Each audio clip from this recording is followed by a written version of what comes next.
Okay, this one's for Paul and Karen. Now, some people might think I'm nuts for what I'm about to say here, but I think this house was made for you guys. I do. Now, this is a total fixer. In many cases, you would call it a total teardown. But I'm going to talk about what I've learned. I went and talked to the planning department at Palm Desert City Hall, and what I've gleaned from looking at the multiple listing service for the Desert Association of Realtors, and what I know about the neighborhood where this house is. By the time I'm done, you're going to see not only this house, but what I think it can be if the right person who really knows, who really has their chops in building, can do with a place like this. Let's start with the not so good.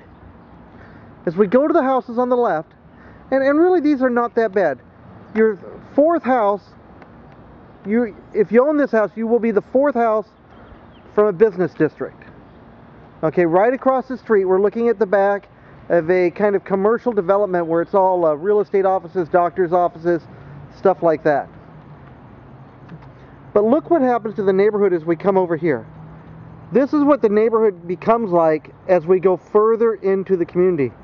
These are nicer, well-maintained homes. You're the first home going in, I should say the first, you're the fourth home going into that neighborhood.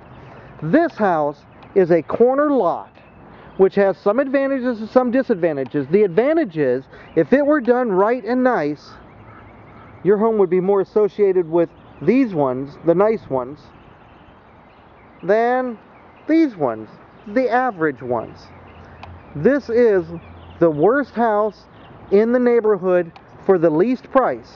And that's why I say the right builder, contractor sort of person could take this house and turn it into a dream place. Now let's talk here about the lot. This has a big lot with a big setback. Talk to City Hall. The first 12 feet going into the lot, which is basically right about where that sign is, that's city property.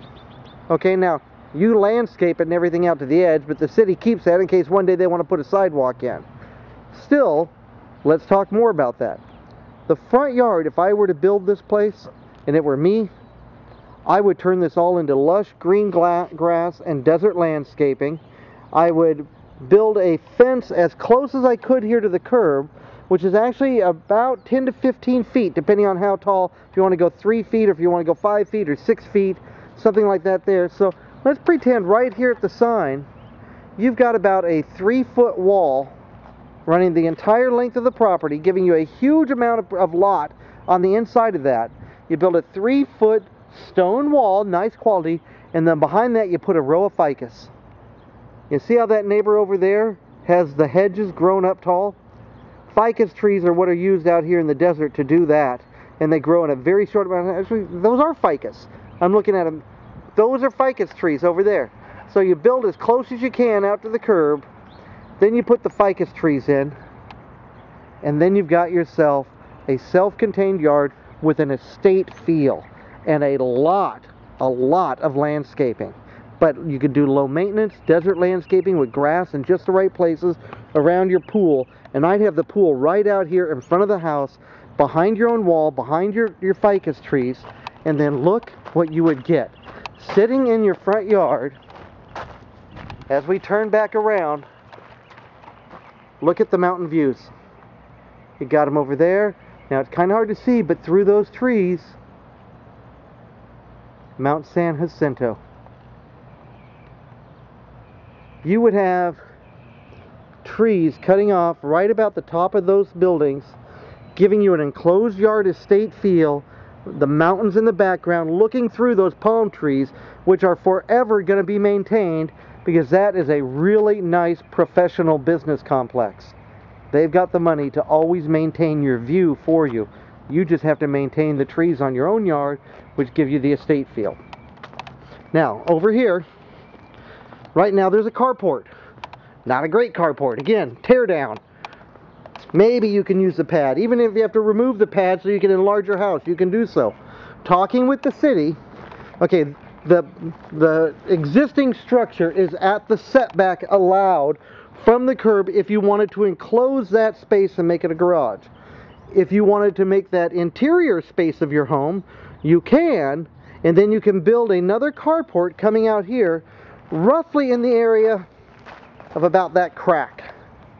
Okay, so basically the size of a 2-car garage could move forward as a carport, which would probably just be behind your fence that you could set up to enclose your yard where your pool is, and you would have just increased your interior space by over 400 square feet, because you got this big triangle section of ground here that doesn't have anything, that I'm sure you're going to join that with the house.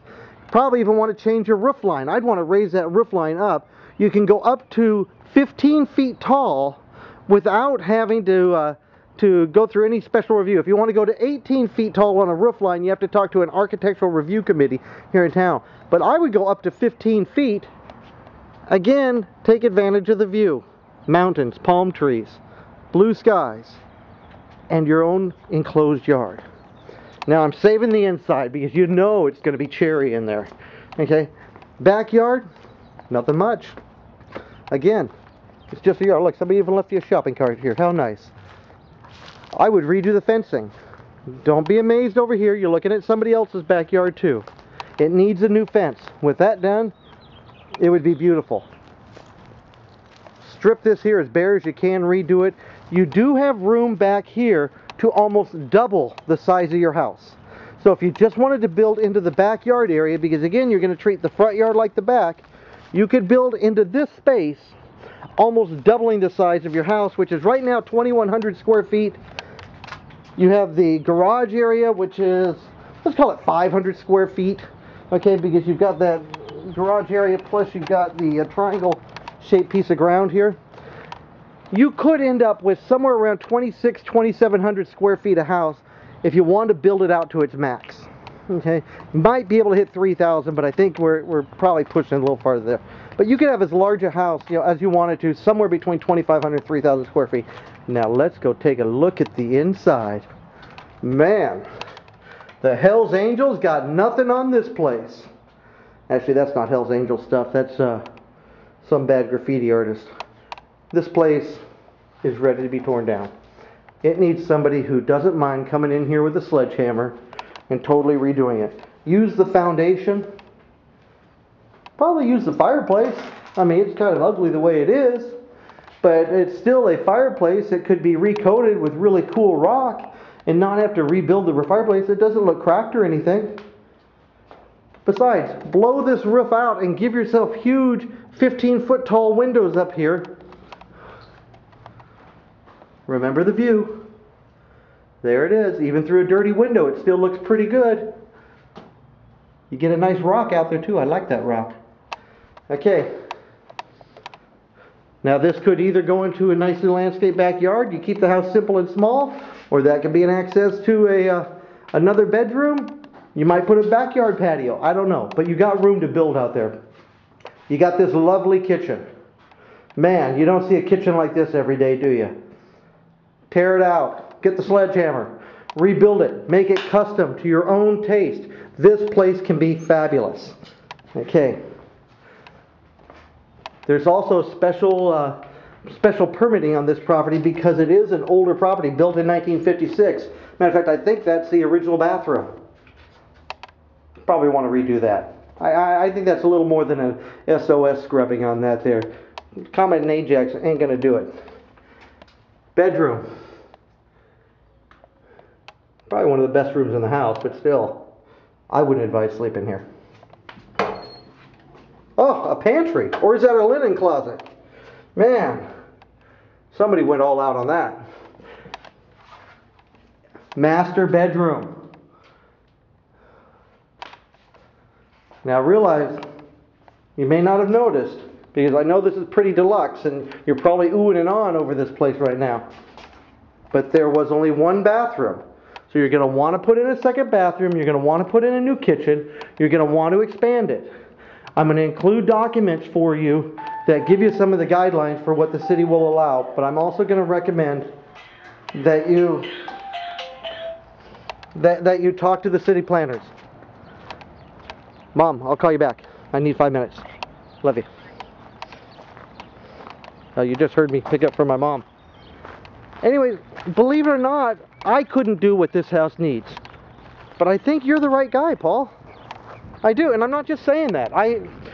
This is a neighborhood that if I had a brother-in-law like you, who could do all the stuff you could do, I tell him, buy this house, know that you're going to spend between 1 and 3 months here, really making it right. But this is a house that the city will work with you on, that it has things that other places can't offer, like location and view. Okay, it's got a huge lot.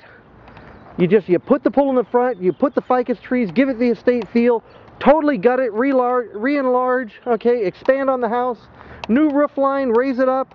And I know I'm talking more work than I could do. I wish I could come out here and help you swing a hammer.